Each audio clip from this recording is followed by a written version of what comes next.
Wabillahi taufiq wal hidayah. Wassalamualaikum warahmatullahi wabarakatuh. Bumal belum dibuka. Dulu Bu Oh. Ma, nanti dipersilakan Pak Ustadznya. Kita buka Iya. pengajian ini diawali dengan membaca basmalah. Nanti dipersilakan Pak Ustadznya langsung. Oh iya, Ampura. Ya, untuk acara pengajian bulan ini kita buka dengan diawali membaca basmalah. Bismillahirrahmanirrahim. Dan dipersilahkan gitu kepada Bapak Ustadz. Oleh Bapak Ustadz Manar untuk mengisi pengajian.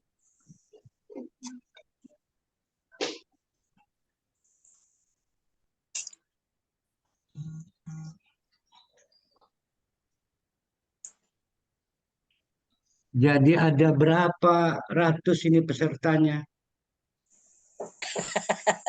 1.100, Pak Ustadz. Satu. Ada 110, Pak Ustadz. 10 ya? 10. Nyusul Pak Ustadz. Ya, Ampura enggak apa-apa. Bumal tergesa-gesa baru datang, baru nyampe Persada. Susukan itu mana susukan? Pontang. Bu Nadiro ya, ada Bu Nadiro. Iya. Susukan, Tirtayasa, Petir. Petir, Ciruas. Ciruas, Buus ya. Tirtayasa Pak, susukan Tirtayasa. Oh, susukan Tirtayasa. Kira susukan ini Rempang Pekanbaru Rio. Ikutan Pak, menyimak lumayan. Lah, potong lumayan wajib.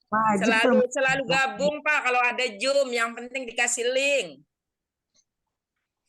Ya udah, alhamdulillah. Sampun Bu melihat. Sampun katuran Pak Ustadz. Bulane Ampura ngos-ngosan bekan rau. Assalamualaikum warahmatullahi wabarakatuh. Waalaikumsalam warahmatullahi wabarakatuh. Alhamdulillahirabbil alamin. Nahmaduhu wa nasta'inuhu wa nastaghfiruh. Wa na'udzu billahi min syururi anfusina wa min sayyiati a'malina. May yahdihillahu fala mudhillalah wa may yudlilhu fala hadiyalah. Asyhadu an la ilaha illallah wa asyhadu anna Muhammadan abduhu wa rasuluh la nabiyya ba'da. Saya sudah kirim file ke Bu Maliha ya. Ya, insya Allah dikirim nanti. Nah, gimana caranya nih, teknologinya nih Bu Uus? Nggak pakai OBS ininya ya. Kalau kita pakai Zoom, digabungkan OBS, maka materi bisa ada di belakang itu sebenarnya. Layarnya akan muncul. Yang muncul tapi pakai OBS. Nah, solusinya filenya dikirim broadcast aja dulu di WA Group. Iya Bumal, kirim Bumal. Bumal nggak Ke cepat WA kirim. Group. Ya. Lumayan karena kita nggak pakai papan tulis. Jadi nuhun kepada Ketua Pimpinan Daerah Asia Kabupaten Serang, Ibu Rohyati binti Ahmad, juga Ketua Majelis Tablik Pimpinan Daerah Asia Kabupaten Serang, Ibu siapa kata tabliknya? Maliha. Oh, jadi Ketua Tarji, Bu Maliha. Enggak, Bu Maliha, Majelis Tablik dan Tarji.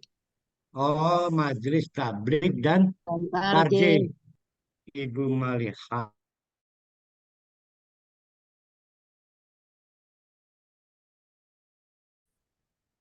juga kepada Ibu Uus selaku apa di Aisyah ini Bu Uus ini? Sekretaris.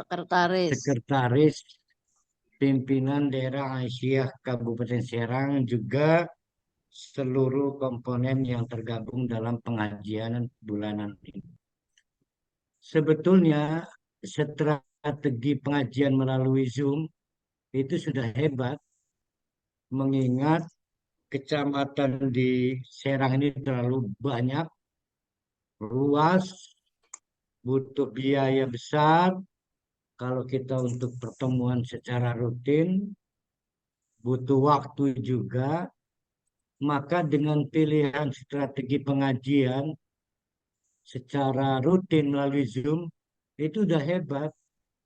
Tinggal disepakati tiap bulan Zoom, sehingga pertemuan tatap mukanya nggak harus bulanan, nggak harus.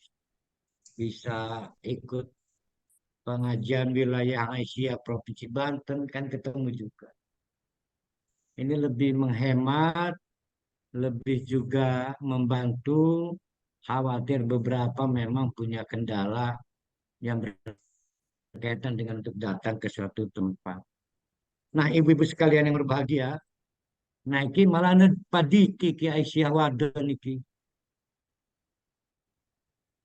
Oh, ada padiki ya. Iya di-share Pak Ustadz ke semua lini, ke semua Oh, link sudah. ya, alhamdulillah wonten padiki kun. Apa yang akan kita bahas adalah bagian dari yang telah saya sampaikan di Muscab Kecamatan Ciruas, Kabupaten Serang pada hari Ahad kemarin, yaitu tentang paham agama dalam Muhammadiyah.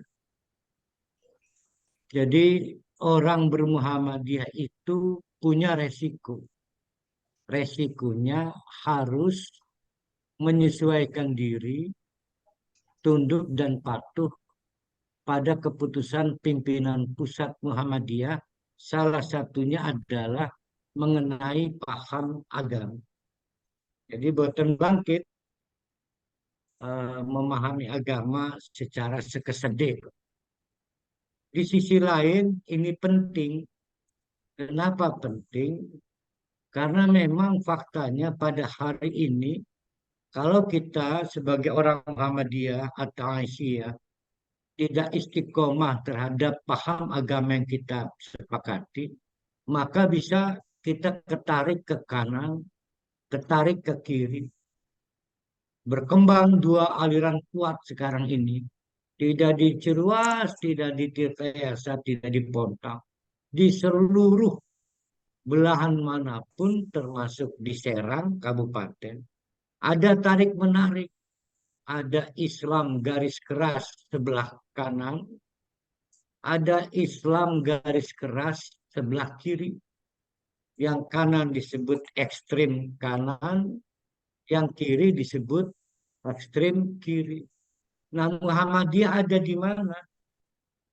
Nah, Muhammadiyah tentu tidak ikut ke kanan, tidak ikut ke kiri, sekuat tenaga ikut Nabi Muhammad. Nah, ikut Nabi Muhammad itu bagaimana? Itulah yang disebut dengan paham agama. Nah, yang ekstrem kanan itu begini. Banyak orang yang berpikir, andai kata saja kita ini hidup di zaman Nabi, mandek kaya ya lebih berpeluang masuk surga. Jadi sahabat Nabi. Adoh-adohe jadi tabiin. Berarti orang yang sejaman dengan sahabat Nabi. Adoh-adohe tabiat tabiin. Tidak sejaman dengan Nabi, tidak sejaman dengan sahabat, tapi pernah sejaman dengan tabiin. Nah, berkembang pemikiran. Mungkin ya kalau kita jadi sahabat Nabi, peluangnya masuk surga gede. Sedikit berkurang peluangnya kalau jadi tabi'in. Sedikit kurang peluangnya kalau jadi tabiat tabiin. Nah, pemikiran ini kemudian karena faktanya kita tidak hidup sejaman dengan Nabi, kita ini sekarang abad 14. Nabi hidup di abad 1 Hijriah ya. Ya abad 1 berarti 14 abad yang lalu. Maka yang paling mungkin ya niru Nabi lah, yang ketiru segala rupa cara berpakaian, cara sikat gigi pakai siwak, pakaiannya sepersis mungkin seperti Nabi. Yang perempuan pakai cadar, pakai apa lagi namanya selain cadar itu, burzah apa namanya itu, burdah ya. Begitu juga pakaiannya kurung, tidak ada model, bahkan nyaris nyaruk lemah, nyapu jalan, dan lain-lain sebagainya. Itu disebut dengan ekstrim kanan. Tapi tidak kurang juga, mungkin juga dari keluarga besar Muhammadiyah yang menganggap ekstrim Ahmad berlebihan. Nggak perlu kita pakai cadar. Siwak itu zaman Nabi, sekarang sudah sikat gigi. Dan berbagai macam perdebatan. Masa musik diharamkan? Karena zaman Nabi konon musik haram. Kita butuh musik sebagai alat dakwah dan lain sebagainya. Maka hal-hal yang dianggap kaku dan menghambat perkembangan zaman itu kemudian dikritik, dievaluasi, dibuat kelonggaran-kelonggaran, termasuk boleh menikahi beda agama, yang penting nanti kita Islamkan. Terus menerus berkembang aliran ini, maka disebut dengan ekstrim kiri. Jadi mau ekstrim kanan, mau ekstrim kiri, itu disebut paham agama. Jadi ada yang memahami agama itu harus kaku, persis seperti Rasulullah. Ada yang memahami agama itu tidak harus kaku, karena memang zaman berkembang, peradaban berkembang, dinamika masyarakat menuntut perubahan-perubahan. Disebut dengan ekstrim kiri. Nah, Muhammadiyah tidak ingin warga persyarikatan, anggota-anggotanya itu seperti tidak punya pendirian. Ada yang terbawa ekstrim kanan, kaku. Ada yang terbawa ekstrim kiri, terlalu longgar.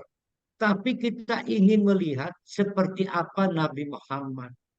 Setelah diteliti oleh Muhammadiyah, ternyata apa yang dilakukan oleh Nabi Muhammad itu ada yang sifatnya wajib ditiru, dilaksanakan, ada yang khusus untuk Nabi, ada yang memang sifatnya peradaban.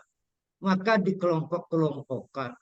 Sehingga kemudian cara berpikir Muhammadiyah menempatkan satu strategi bahwa kita menunggu hasil olah berpikir dari Majelis Tarjih. Maka Majelis Tarjih merumuskan paham agama dalam Muhammadiyah. Lalu disepakati dalam satu muktamar, yang hadir bukan 1, 2, ratusan ribuan kiai. Maka kemudian disebut dengan ijtima, kesepakatan ijtima, bukan kesepakatan 1, 2 kiai. Yang kemudian kita sebut dengan paham agama yang bisa berada tepat di garis tengah, persis seperti Rasulullah. Paham agama itulah yang kemudian kita sebut di dalam pokok-pokok pikiran Muhammadiyah. Nah, oleh karena itu, ibu-ibu sekalian, bagi pengurus, khususnya juga warga Aisyah umumnya, wajib memperkenalkan orang Muhammadiyah itu kalau beragama bagaimana sih paham agamanya. Wajib memperkenalkan, bukan hanya diperkenalkan pada saat acara pakai seragam Aisyah. Bukan hanya itu, tapi cara beragama. Kenapa orang Muhammadiyah tidak pakai cadar? Ada jawaban. Kenapa orang Muhammadiyah tidak kunutan? Ada jawaban. Dan itu semua disebut dengan paham agama. Nah, kita lihat dulu kenapa kita nggak boleh ekstrim baik ekstrim kanan, tidak boleh ekstrim termasuk ekstrim kiri.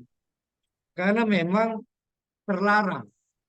Rasulullah menyatakan, ya ayyuhan nas iyyakum wal ghuluwa fid din.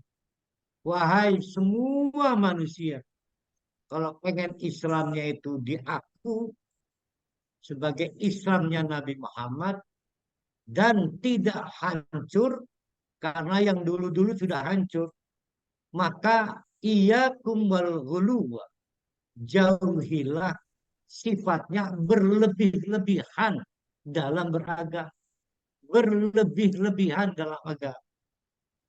Sholat duhur batasnya papat, saking demennya luwih jadi 5. Nah, itu berlebih-lebihan.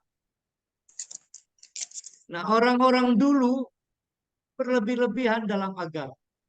Sampai tokoh-tokoh agama, kalau sekarang mungkin kiai ustadz, itu saking dihormatinya sebagai pewaris Nabi, diambungi tangannya, sikile, bekas nginumi rebutan, dianggap barokah, dan lain sebagainya.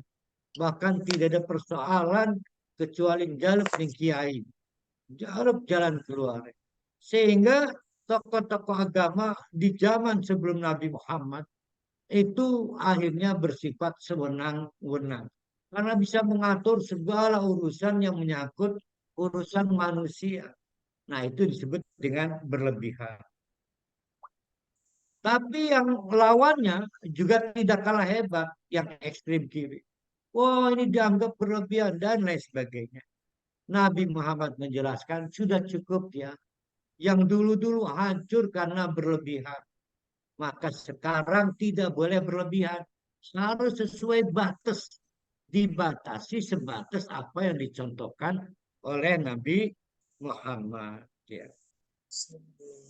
Nah, oleh karena itu, ibu-ibu sekalian, Allah menegaskan wa innaka la'ala khuluqin adim. Rasulullah itu memiliki akhlak yang agung. Agung, tidak perlu lagi yang lain. Cukup dari Rasulullah. La'ala khuluqin adim. Agung.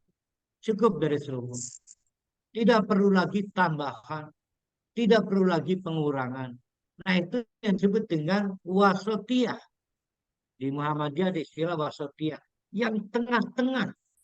Tidak menambahi karena dianggap kurang. Tidak mengurangi karena dianggap lebih.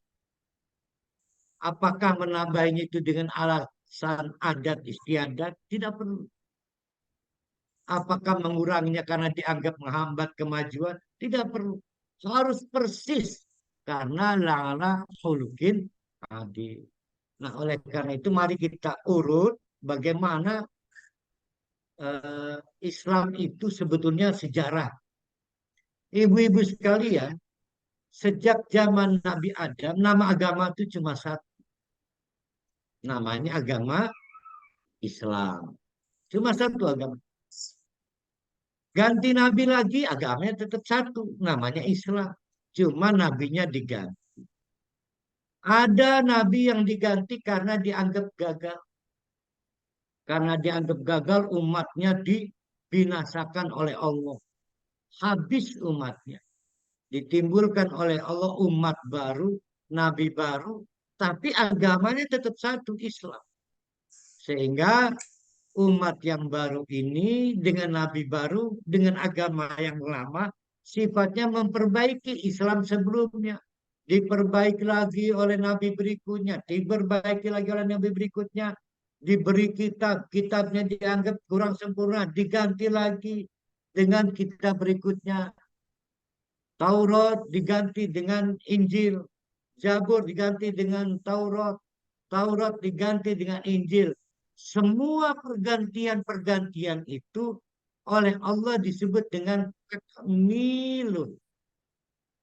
Takmilun, yaitu al-yauma akmaltu lakum.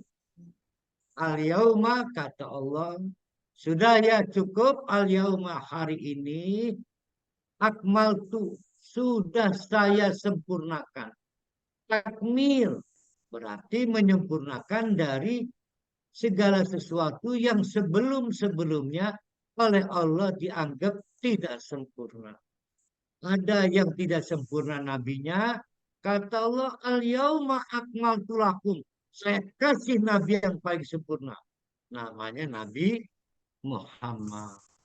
Maka sudah berakhir tuh. Walaupun dia dulunya pengikut Nabi Isa, sudah berakhir. Harus sudah move on, karena sudah ada Nabi yang sempurna, namanya Nabi Muhammad.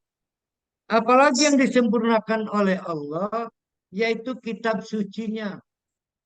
Karena oleh Allah dianggap Zabur gagal, maka diganti kitab Taurat. Oleh Allah Taurat dianggap gagal, diganti dengan kitab Injil. Dan termasuk Injil oleh Allah dianggap gagal, maka diganti dengan kitab Al-Quran. Final, sempurna. Al-yauma akmaltu lakum. Kitab-kitab yang dulu masuk kardus, sudah tidak boleh dibahas, sudah tidak boleh dipakai, sudah tidak boleh jadi petunjuk. Satu-satunya petunjuk adalah Al-Quran. Nah, itu pengertian al-yauma akmaltu. Secara keseluruhan, yang dimaksud dengan al-yauma akmaltu adalah yang disempurnakan agama Islam. Jadi agama Islamnya Nabi Adam, Nabi berikutnya diganti lagi, diganti lagi, diganti lagi. Berakhir tersisa agama Islam Nabi Muhammad Sallallahu Alaihi Wasallam. Nah, perlu diketahui oleh ibu-ibu, tidak pernah diketemukan sebutan agama Nasrani di Al-Quran Tunggal.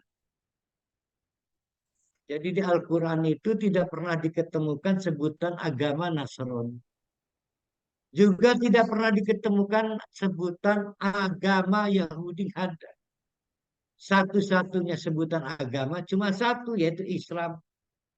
Ada Islamnya Nabi Musa, Islamnya Nabi Ibrahim, dan sekarang yang tersisa dianggap sempurna adalah Islam Nabi Muhammad. Nah, Islam Nabi Muhammad inilah yang kemudian dipahami berbeda oleh orang-orang yang dulunya pengikut Nabi Yakub, yang kita sebut dengan Yahudi. Mereka rupanya karena hasad, dengki, pikirannya jelek, kalau ikut Nabi Muhammad kehilangan ini nih pengaruh nih, maka mereka menolak bergabung dengan Nabi Muhammad, bertahan menjadi pengikut Yahudi. Nah, itu haram. Mestinya sudah bergabung menjadi pengikut Nabi Muhammad dengan agama yang dulu mereka agama Islam. Begitu itu juga Nasrani. Sayang ini ya. Kita ini terjebak pada metodologi ilmiah, di mana metodologi ilmiah itu membagi agama itu ada dua. Ada agama samawi, ada agama ardi, bumi. Ini mah konon ya, metode ilmiah. Yang disebut agama samawi katanya Islam, Kristen, Yahudi. Itu udah salah. Agama itu hanya satu ya, agama samawi. Tidak ada agama ardi. Dan agama samawi pun cuma satu, yaitu Islam. Tidak ada Kristen, tidak ada Yahudi. Namun memang rupanya metodologi yang diajarkan di kampus termasuk di madrasah masih kita pakai bahwa agama ada agama langit, ada agama bumi. Bagi kita ibu-ibu sekalian, agama itu cuma satu. Mahuddin, apa itu agama?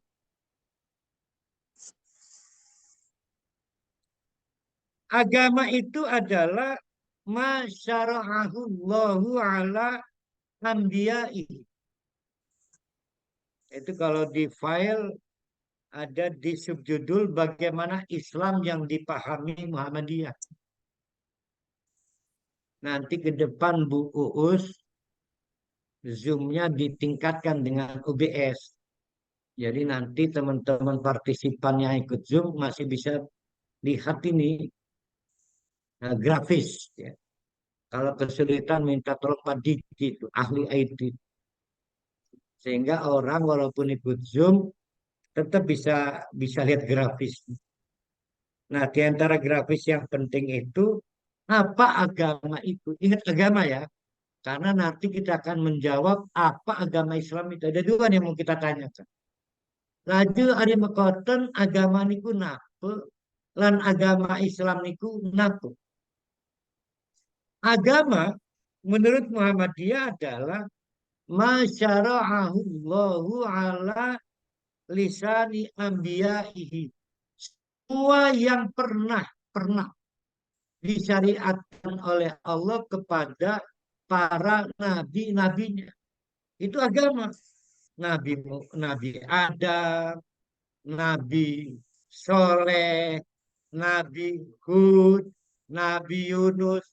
Berarti yang di luar diturunkan pada Nabi oleh Al-Quran, oleh Allah nggak disebut agama.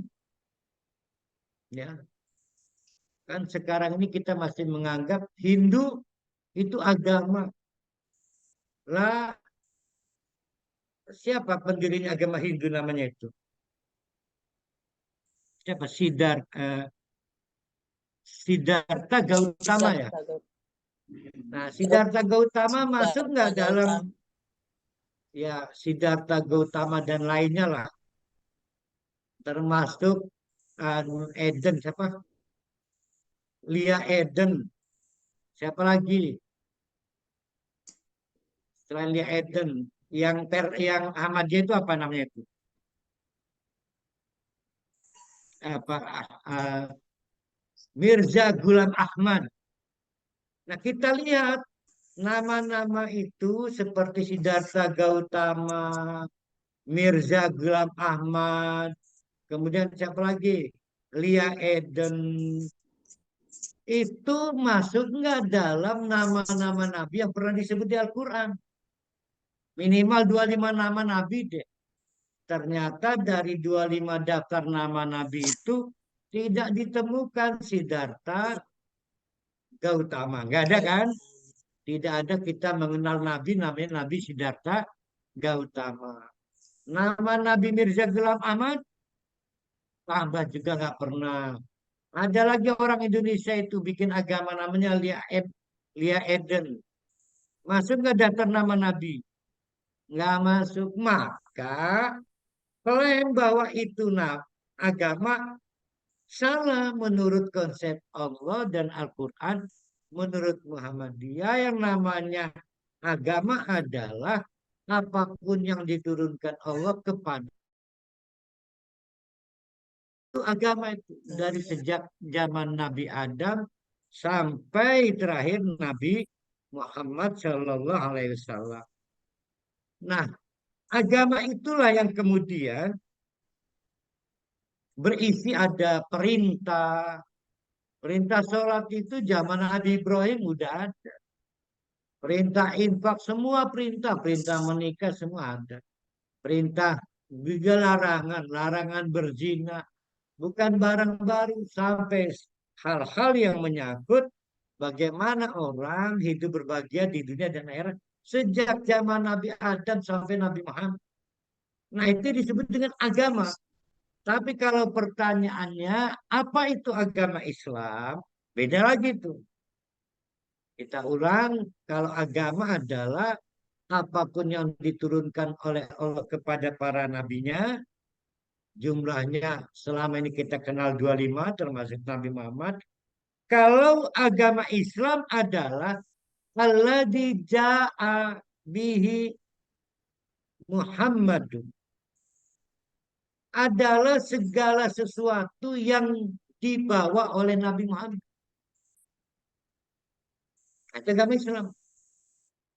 Sehingga Muhammadiyah berpendirian kalau agama atau ajaran agama itu tidak dibawa Nabi Muhammad, maka tidak disebut agama Islam. Harus ada penjelasan kenapa tahlilan, Kenapa selamatan? Harus ada penjelasan. Di bawah Nabi Muhammad enggak? Oh, di bawah hadisnya sahih enggak? Sahih. Alhamdulillah, mari kita. Nah, itu yang disebut dengan paham agama. Jadi kita ulang, agama Islam itu adalah apapun yang dibawa oleh Nabi Muhammad SAW. Ada yang berupa perintah, ada yang berupa larangan, tapi didasarkan dengan sunnah sahihah. Jadi itulah kenapa Muhammadiyah itu tidak bermadhab. Tidak bermadhab Maliki, tidak bermadhab Hanafi, tidak bermadhab Syafi'i, tidak bermadhab apalagi Hambali. Lalu kalau nggak bermadhab apa? Muhammadiyah itu bermanhaj. Ayo kita bedakan. Ada mazhab, mim, za, ra, ba. Mazhab. Ada manhaj, mim, nun, fa, jim. Jadi Muhammadiyah tidak bermadhab, tapi bermanhaj. Apa itu manhaj? Manhaj itu berpendirian cara berpikir bahwa semua ibadah itu haram kecuali dicontohkan oleh Nabi. Semua muamalah boleh selama tidak dilarang oleh Nabi. Jadi kata kuncinya ibu-ibu sekalian, kita ini hanya punya satu manhaj. Bagaimana manhaj itu bisa mempertemukan ibu-ibu semua dengan Nabi Muhammad SAW. 24 jam Nabi itu kados nafsu. Nah, karena pengen ketemu Nabi, maka perlu melihat kembali informasi-informasi mungkin dari Imam Syafi'i, mungkin dari Imam Ahmad, mungkin dari Imam Maliki, mungkin dari Imam Hambali. Jadi informasi yang dihasilkan oleh imam-imam itu kita olah selama bisa mempertemukan kita dengan Nabi, maka kita pakai itu dalam manhaj kita. Maka kita rumuskan dalam hukum Islam. Sebagai contoh, Meketen.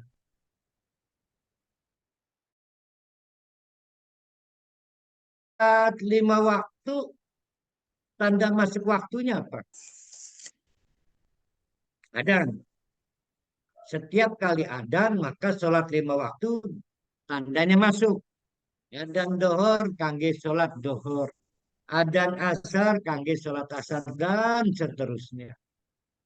Kalau sudah adan, Allahu Akbar, maka dibolehkan. Kalau sudah adan, maka dibolehkan sholat sunnah yang nempel dengan sholat wajib. Namanya sholat rawatib. Nah, ada yang rawatibnya dikerjakan sebelum sholat wajib, maka disebut qobliyah. Ada rawatib yang dikerjakan setelah sholat wajib, maka disebut ba'diyah. Tapi sholat rawatib harus nempel sholat wajib. Kapan boleh sholat rawatib? Kalau sudah masuk waktu sholat wajib. Jadi sholat rawatib itu persisnya kalau sudah mendengar ada. Misal Ibu Maliha, kalau lagi di Persada berarti patokannya Masjid Al-Jabar. Napik nonggoni adan Masjid Liang. Berarti adannya adalah adan Masjid Al-Jabar. Begitu adan zuhur, maka sudah boleh sholat rawatib. Sampai kapan? Sampai qomat. Itu sholat rawatib. Nah, laju kalau hari Jumat bagaimana? Sementara adan Jumat itu dikumandangkan kalau khotib sudah naik mimbar. Maka sholat rawatibnya gugur, tidak ada sholat rawatib.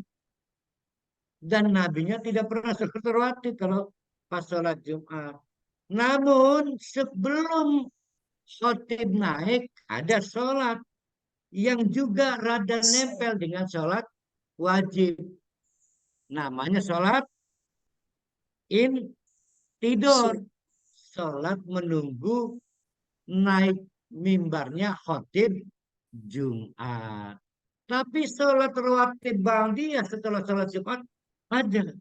Nah ini contoh bagaimana kita tidak sekesedek melaksanakan sholat.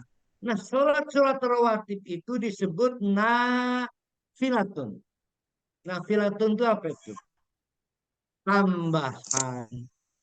Siapa yang butuh tambahan? Yang butuh tambahan adalah yang merasa kurang sholatnya. Jadi kalau khawatir sholat duhur, sholat wajib duhurnya itu tidak sempurna, ya ditambahi sholat rawatib untuk menyempurnakan. Nah, ternyata dengan sholat waktu juga nggak cukup, butuh tambahan sholat waktu lainnya. Ditambahin waktu ke-6. Namanya waktu duha. Masih kurang, tambahi waktu malam. Namanya sholat lel.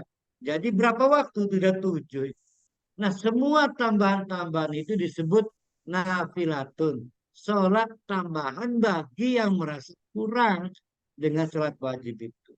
Nah, ibu-ibu sekalian, dengan contoh seperti itu, maka Muhammadiyah merumuskan yaitu pedoman sholat rawatib berdasarkan sedapat mungkin hadis-hadis sahih, mungkin bersumber dari Aisyah, mungkin bersumber dari sahabat-sahabat utama.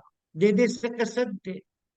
Nah tapi di tengah-tengah masyarakat Pabaliut ada versi misal untuk Jumatan, sholat rawatib berjamaah, maka dibuat ada 2. Enakin mekoten. Nah itu namanya paham agama juga. Tapi paham agama menurut siapa? Paham agama menurut simbengene wonge mekene. Ada yang begini, bahkan ada kalau dirangkas ke sana, rangkas ke dalam lagi. Setelah sholat Jumat, sholat duhur. Sholat duhur lagi. Nah, semua tindakan orang itu disebut paham agama.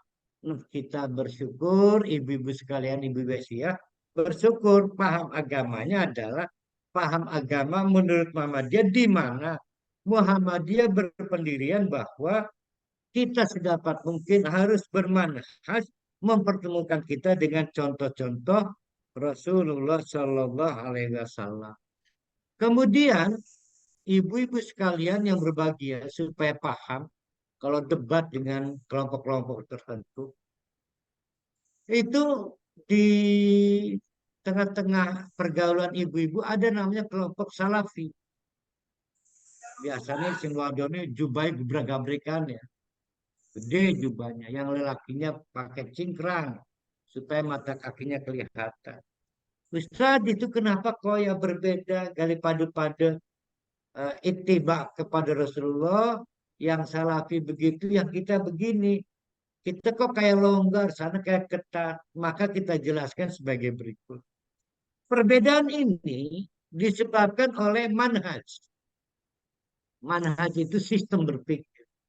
Bahwa contoh sahabat itu dapat dijadikan dasar. Nah, sementara Muhammadiyah tidak. Contoh itu hanya satu, yaitu contoh dari Nabi Muhammad Sallallahu Alaihi Wasallam. Sementara contoh sahabat tidak dijadikan dasar. Nah, oleh karena itu sering mungkin bagi yang biasa lihat YouTube, kalau ada pengajian salafi, itu ngalam-ngalam sahabat. Bahkan kehidupan sahabat, cara sholatnya, dan lain sebagainya. Amalan terbaiknya. Sedangkan bagi kegiatan Muhammadiyah, murni apa yang pernah dicontohkan oleh Rasulullah SAW. Nah, ini menyebabkan terjadinya perbedaan cara berislam antara Muhammadiyah dengan Salafi. Yang kedua, kenapa juga berbeda? Karena teman-teman Salafi masih bermanhaj tekstual. Tapi kajian kenapa? Bahwa Nabi selalu bersiwak. Bersiwak. Nah, rupanya siwak ini alat. Ada kayunya itu digosok-gosok ke gigi setiap kali mau mengerjakan wudhu, bersiwak. Sehingga berdasar pendekatan teks, menurut teman-teman Salafi, siwak tidak dapat diganti sikat gigi sekalipun. Tuh. Nah, bagi orang Muhammadiyah, bagi kita pahami siwak itu kalau pakai pendekatan kontekstual membersihkan kesehatan gigi dan mulut setiap kali untuk wudhu, ya, supaya kita segar, khawatir ada penyakit di situ, maka kita ganti dengan sikat gigi lengkap dengan odol pastanya. Nah, itu namanya kontekstual. Maka di Muhammadiyah tidak disarankan menggunakan siwak. Paling juga odol merek siwak kalau mau. Nah, itu perbedaan-perbedaannya. Ada lagi perbedaan misalnya kenapa di Salafi nggak boleh ada musik, tapi di Muhammadiyah membolehkan ada musik. Bahkan pendiri Muhammadiyah, Kiai Haji Ahmad Dahlan, sebagaimana di film yang kita tonton, film Sang Pencerah itu, ternyata pendiri Muhammadiyah itu ahli bermain biola, ya, berdakwah dengan menggunakan alat musik biola itu, bermusik bahkan memainkan musik. Nah, ini ada perbedaan. Kenapa itu? Oh, rupanya Salafi memakai manhaj tekstual bahwa musik itu dari setan, termasuk catur dan sebagainya. Setan itu musuh, maka nggak boleh digunakan. Sementara Muhammadiyah berpandangan bahwa apapun yang merupakan alat yang menghubungkan kita dengan setan, maka bentuk persekutuan setannya ditutup apapun. Nah, musik itu boleh, tapi tidak boleh menghubungkan kita dengan setan. Nah, ibu-ibu sekalian yang berbahagia, itu perbedaan Muhammadiyah dengan Salafi. Ada lagi yang ketiga, karena ini tahun politik, biasanya ada buzzer, netizen, oh, Wahabi, anti Wahabi. Ada yang bilang Muhammadiyah Wahabi. Kita tidak ingin mengomentari Wahabi. Tapi yang pasti Muhammadiyah tidak bermadhab, apalagi Muhammadiyah sebagai Wahabi. Muhammadiyah itu pengikut Nabi Muhammad Sallallahu Alaihi Wasallam. Bukan Hambali, bukan Syafi'i, bukan Maliki, dan bukan yang lainnya termasuk bukan Wahabi. Tapi Wahabi itu sendiri apa? Wahabi itu sendiri sebetulnya adalah suatu kelompok yang memperjuangkan kemurnian tauhid. Kemudian karena memang julid, banyak Islamfobia, maka istilah Wahabi yang berkembang di netizen itu bukan Wahabi yang dimaksud, tapi Wahabi politik. Namun kendati pun bunga begitu, Muhammadiyah bukan Wahabi, tapi Muhammadiyah memerlukan untuk memurnikan tauhid kita kepada Allah Subhanahu wa Ta'ala. Sebagai penutup, ada Syiah, ada lagi Khawarij. Nah, bagaimana itu Ustaz? Ya, sekali lagi, maka Muhammadiyah tidak beraliran teologis apapun. Mau Syiah, mau apapun, termasuk Thariqah, murni kepada Nabi Muhammad Sallallahu Alaihi Wasallam. Nah, ibu-ibu sekalian berbahagia, nanti silakan dibuka filenya. Itulah pengantar tentang paham agama dalam Muhammadiyah. Dari situ, Ibu Uus, Bu Royati, ada turunan. Kita udah lengkap, bahkan untuk Aisyah paling istimewa. Ada pedoman milik pimpinan pusat Muhammadiyah dan Aisyah itu, namanya pedoman keluarga Sakinah. Ya. Nanti ada lagi PHIWM, pedoman hidup Islami warga Muhammadiyah. Nah, ini Aisyah harus mengejar agar seperti PHIWM secara berkala karena berbab-bab itu diajarkan melalui narsum yang berbeda-beda. Di situ ada PHWWM untuk kaitan dagang, untuk kaitan profesi, banyak semua lengkap.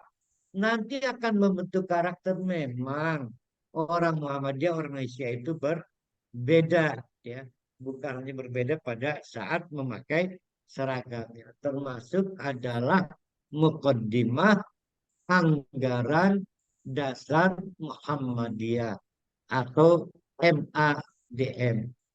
Nah, demikian sebagai pengantar aturan. Nanti kalau perlu tanya jawab 5 menit tanya jawab. Kurang lebihnya saya mohon maaf. Assalamualaikum warahmatullahi wabarakatuh. Yang ada konsumsi silahkan dimakan Bu. Melihat konsumsinya. Konsumsinya dikirim harus Bu Maliha. Via paket dikirim.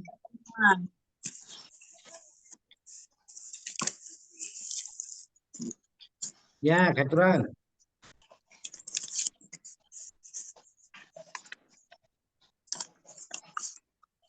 Bu Maliha silakan dibuka, barangkali ada yang bertanya.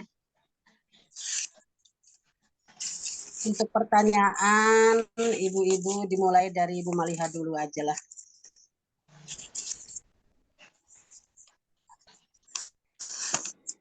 Ibu-ibu siapkan pertanyaan yang lainnya. Diawali dengan Bu Maliha mau bertanya. Pak Diki itu bertanya, Pak Diki. Assalamualaikum Pak Ustadz. Waalaikumsalam. Assalamualaikum warahmatullahi wabarakatuh. Mau bertanya masalah sholat Jumat perempuan. Bagaimana hukumnya sholat Jumat perempuan? Karena dulu saya diajak ibu sholat Jumat. Itu aja Pak Ustadz, hukumnya sholat Jumat untuk perempuan. Ya, sambil jalan ya, sambil mendengar pertanyaan. Pertama kita jawab dulu yang sifatnya umum. Bagaimana kedudukan musola perempuan? Ya, musola perempuan. Ibu-ibu sekalian yang berbahagia, bagi yang pernah berkunjung ke Kauman Yogyakarta, itu di situ ada Langgar Nyai Ahmad Dahlan. Ya, Langgar Nyai Ahmad Dahlan. Sekarang sudah ditetapkan sebagai apa istilah yang bersejarah itu disebut apa itu? Situs. Ya. Sehingga gedungnya dijaga oleh negara di bawah Dinas Pendidikan dan Kebudayaan. Nah, ini membuktikan bahwa bagi Muhammadiyah dimungkinkan perempuan berjamaah sendiri dalam masjid yang mandiri, ya, walaupun sifatnya tidak umum. Itu yang pertama ya. Jadi tentang kedudukan musola dalam Muhammadiyah clear, maka berjamaah sendiri boleh. Tentu pada saat imamnya perempuan, gimana itu Ustaz makmumnya? Ya nggak boleh pasti. Kecuali perempuan. Pernah ada pertanyaan, Ustaz bocah cilik lanang milu jeman wadon. Nah nanti kita bahas khusus itu ya. Karena saya termasuk keberatan ada anak kecil dibawa ke masjid. Ya, karena mengganggu orang dewasa khusyuk dalam beribadah. Nah, sekarang dari pertanyaan Bung Maliha, boleh tidak masjid perempuan tadi langgar musola, masjid perempuan sehingga menyelenggarakan ibadah khusus perempuan, sholat Jumat berjamaah. Ya. Khotib wadon, imam wadon, gimana itu? Jemaahnya wadon. Nah, kita jawab tidak pernah diselenggarakan di zaman Rasulullah Sallallahu Alaihi Wasallam. Sehingga Muhammadiyah jauh dari kemungkinan akan mengeluarkan fatwa, apalagi keputusan memberikan izin tentang penyelenggaraan sholat Jum'ah berjamaah khusus perempuan. Namun bagi para perempuan muslimah yang ingin bergabung untuk mendapatkan kebaikan, kemaslahatan dari sholat Jumat kaum lelaki, maka tidak tertutup peluang. Tidak tertutup peluangnya selama tidak menimbulkan madorot. Baik madorot dari tempat yang ditinggalkan, yaitu rumahnya, maupun madorot dari tempat yang dituju, yaitu masjid. Berarti kalau masjidnya tidak sangat-sangat representatif, cilik aja ngotot. Ya. Sering terjadi dibuat apa itu namanya itu? Cut. Iya, kotakan kan ya. Ternyata kejepit. Ya di belakang lelaki, ya di sebelah lelaki. Itu dimungkinkan kalau di seputaran tawaf di arena Ka'bah. Nah, berarti masjid-masjid yang memungkinkan di mana kaum perempuan mengambil manfaat, tempatnya tidak boleh menimbulkan madorot. Harus masjid besar yang longgar, di mana kaum perempuan tidak bersambung sop langsung dengan lelaki. Begitu juga tidak ada menimbulkan kemadorotan dari tempat yang ditinggalkan, yaitu rumah tinggalnya. Ternyata durung masak, anak laki sing ngurus, kompor tuh dipateni segala. Misalnya. Jadi menurut saya, kalau saya lihat, sangat sulit masjid-masjid di Serang itu kalau Jumatan ibu-ibu bisa ikut cilik-cilik masjidnya. Ya, kalau Istiqlal masih mungkin ya. Jadi menurut saya jangan mengambil hawa nafsu ya, karena memang perempuan tidak diwajibkan sholat Jumat. Mengatakan Bu Maliha, ada pertanyaan lagi. Boleh tidak sholat Jumat secara terpisah di kantor kurang dari 40? Lah yang nggak boleh kalau gitu. Arahnya sekesedih. Ya silakan kalau ada pertanyaan yang lain. Masih ada Aturan, waktu Ibu. 2 menit. Iya, terima kasih Bu Maliha. Bu Uus yang mau tanya ya, iya. Assalamualaikum warahmatullahi wabarakatuh. Waalaikumsalam. Iya Pak Ustadz, tadi mengenai musik ya Pak Ustadz ya, bahwa memang Muhammadiyah itu kan memang dari zaman dulu pendirinya pun kayak zaman Dahlan suka musik gitu ya. Nah artinya mungkin musik-musik yang bagaimana, apakah yang sekarang ini banyak jenis musik ya, dan juga kan termasuk kita juga suka musik kan Pak Ustadz ya. Nah terkadang memang para pimpinan Muhammadiyah pun anti musik gitu ya. Nah akhirnya bagaimana mau gini berkemajuan dan mencerahkan ya kalau tidak boleh menampilkan apa namanya seni budaya gitu ya musik. Nah karena masih ada di antara apa namanya para pimpinan ya seperti tidak boleh ini ada musik-musik tidak boleh seperti itu ya. Kemudian juga contoh lagi apakah memang tidak boleh apa namanya perempuan itu ya menyimpan ini Pak Ustadz foto atau bagi di spanduk gitu. Maksudnya kan bukan ria ya, tujuannya agar masyarakat atau apa namanya anggota itu tahu gitu ya siapa saat ini yang memimpin seperti itu ya. Apakah memang tidak boleh dalam Muhammadiyah? Karena ada juga yang menyatakan di Muhammadiyah tidak ada apa gambar-gambar, tidak ada foto seperti itu. Itu saja Pak Ustadz. Semoga jawabannya mencerahkan. Terima kasih. Wassalamualaikum warahmatullahi wabarakatuh. Jadi bagus nih, 2 pertanyaan bagus. Saya jawab yang kedua dulu soal kedudukan gambar. Jadi himpunan putusan tarjih Muhammadiyah pada tahun 62, pada tahun 52 hasil putusan muktamar, bukan muktamar dulu waktunya, Munas Tarji di Pekalongan memutuskan mengharamkan pemasangan gambar Kiai Haji Ahmad Dahlan. Lalu dicabut melalui muktamar di Jakarta pada tahun 70-an. Nah, sekarang kita bahas kenapa pada waktu itu diharamkan pemasangan gambar Kiai Ahmad Dahlan. Karena dikhawatirkan timbul kemusyrikan, timbul kemadorotan. Setelah dianggap orang Muhammadiyah itu sudah dewasa tauhidnya, maka fatwa dan putusan itu dicabut sehingga kedudukan gambar pada saat ini boleh.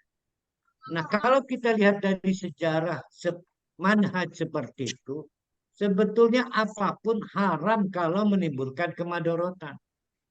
Ya, apapun haram kalau menimbulkan kemadorotan.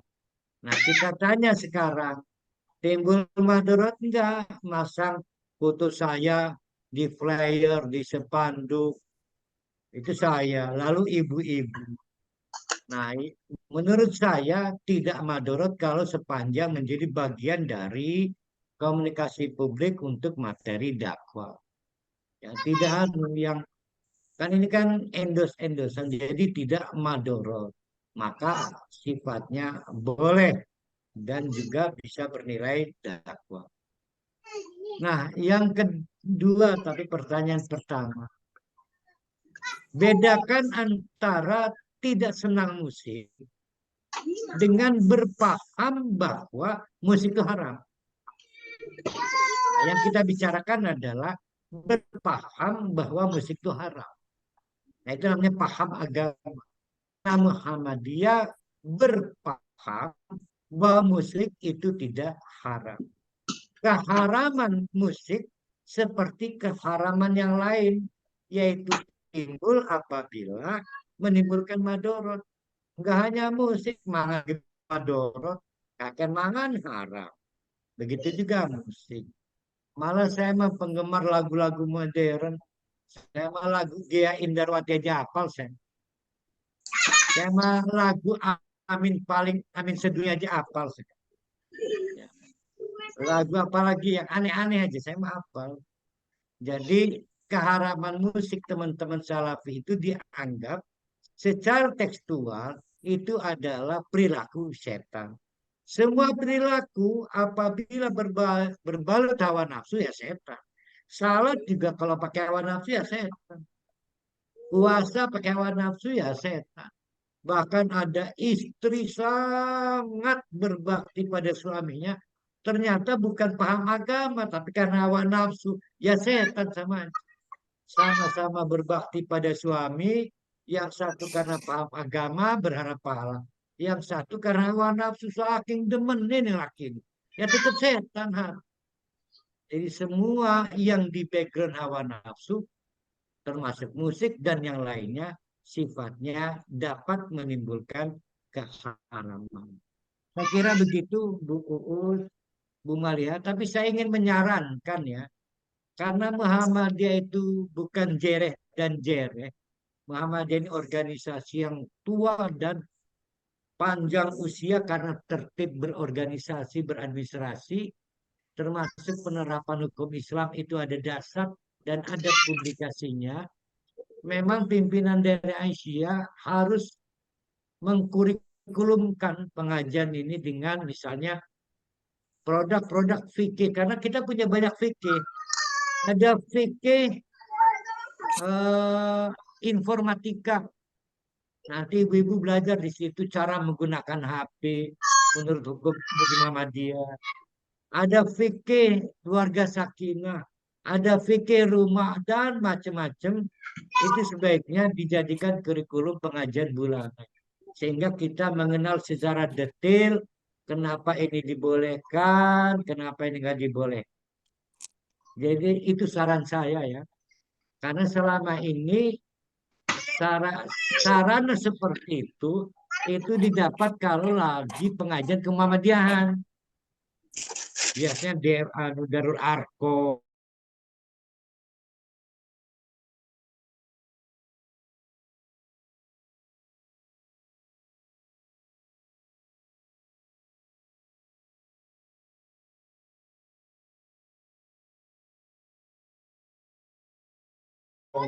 Mereka sholat harus offline itu karena kan harus lihat cara takbir, cara ruku, cara sujud, gitu ya. Apakah cara sholat itu ada lanang beda?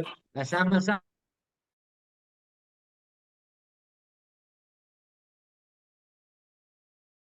aja nabinya saya dan sebagainya. Ini Pak Muhammad Nur ini bikin ya. Berarti ya. Orang kayak gini. Binuang. Pak Ustadz Binuang. Kita ngomong. Mau Binuang. Binuang. Alhamdulillah, saya kemarin informasi dari PDM Serap Pak Mabrur. Binuang kesulitan bikin PCM itu ya. Sangat sulit Pak Ustadz. Bukan dulu pada saat PAN pertama berdiri di Binuang itu sudah ada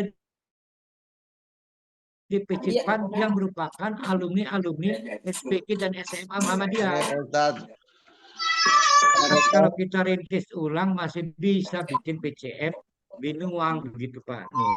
Insya Allah doanya saja. Alhamdulillah. Saya rasanya masih hafal tokoh-tokoh Binuang itu. Kula anak buah Abdullah. Alhamdulillah, bukan Muniko. Iya mes kalau terkeling entah itu. Ya udah nanti kita ketemu Pak Nur ya. Nggih, Pak Ustadz nggih. Repot kembali ya.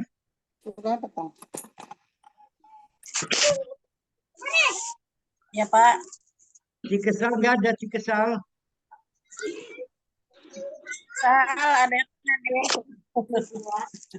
Ada 8 PCA.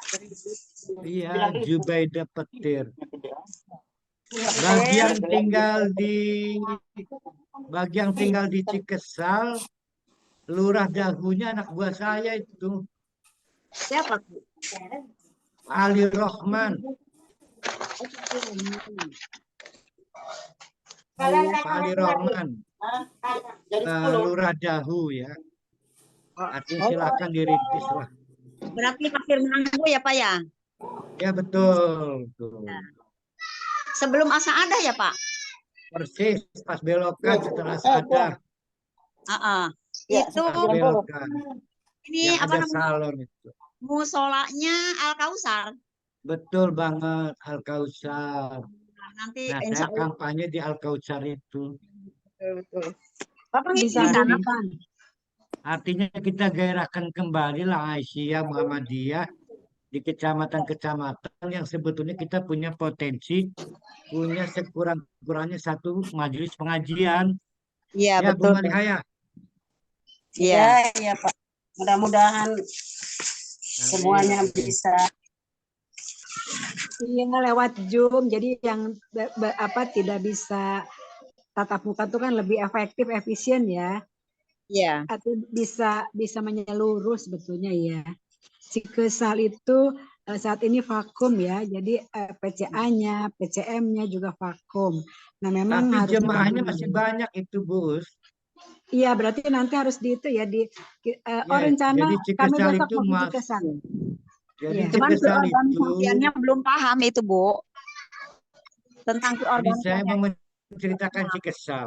Iya. Kenapa saya bisa bikin lurah di Cikesal? Karena saya menggunakan jamaah Muhammadiyah. Berarti membuktikan secara jamaah masih ada dan masih merasa orang Muhammadiyah. Betul.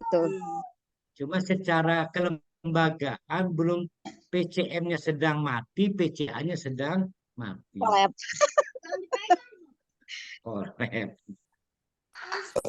Pak Ustadz, mohon bertanya Pak Ustadz. Ini katuran Pak Nur. Ya tenun.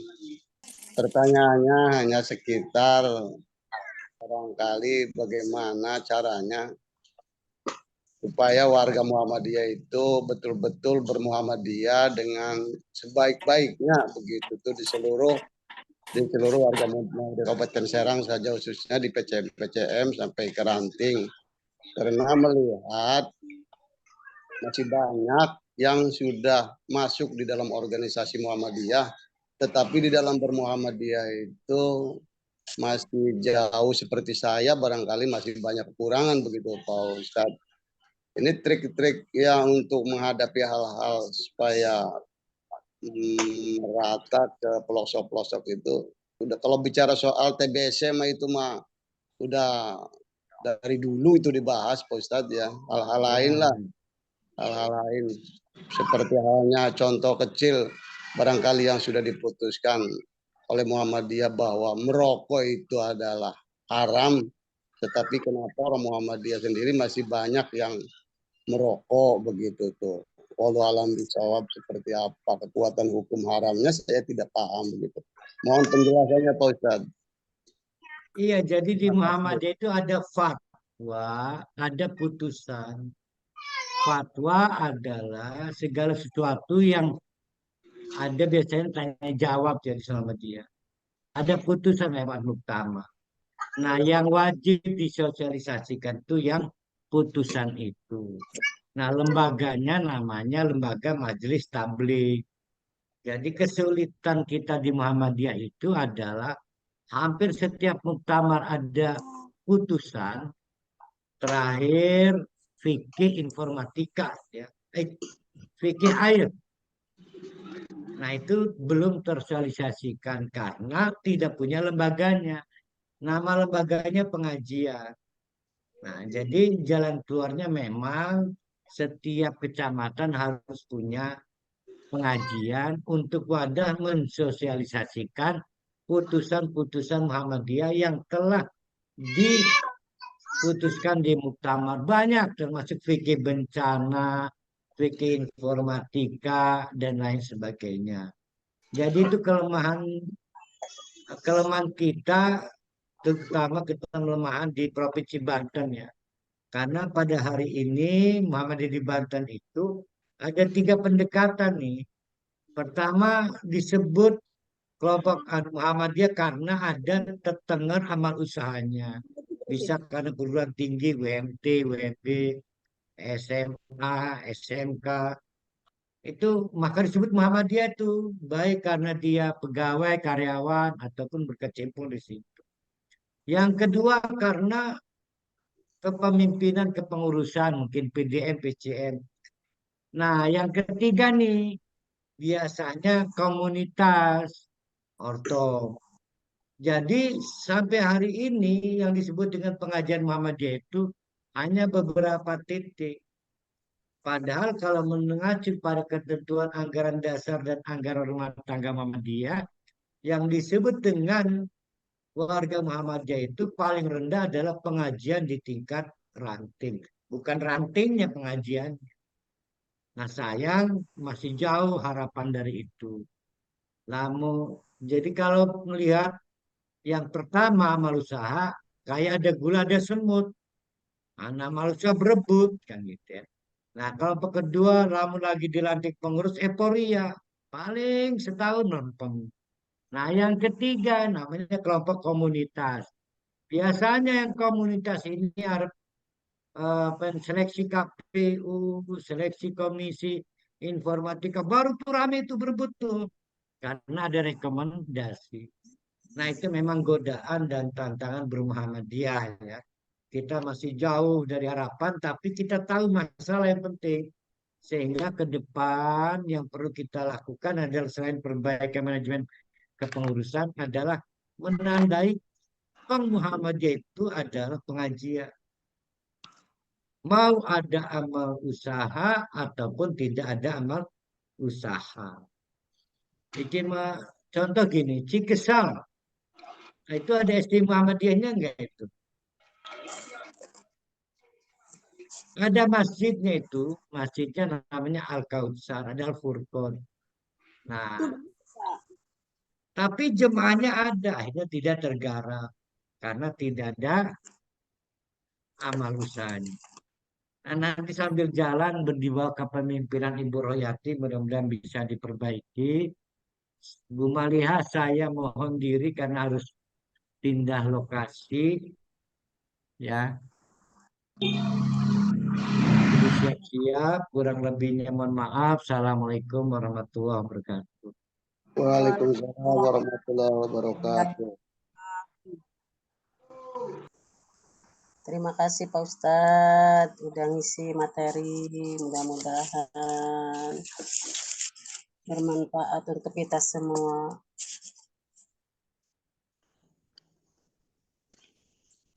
Amin. Ditutup Bu Mal, ditutup. Untuk acara pengajian di Rabu tanggal 4 bulan Oktober 2023 ditutup dengan membaca basmalah. Membaca Hamdalah. dengan membaca Alhamdulillahirabbil alamin. Dilanjutkan kafaratul majlis. Kafaratul majlis subhanaka Allahumma rabbana bihamdika asyhadu an la ilaha illa anta astaghfiruka wa atubu ilaik. Terima kasih Pak Ustadz. Sampai jumpa di bulan depan. Pak Indra sudah diambil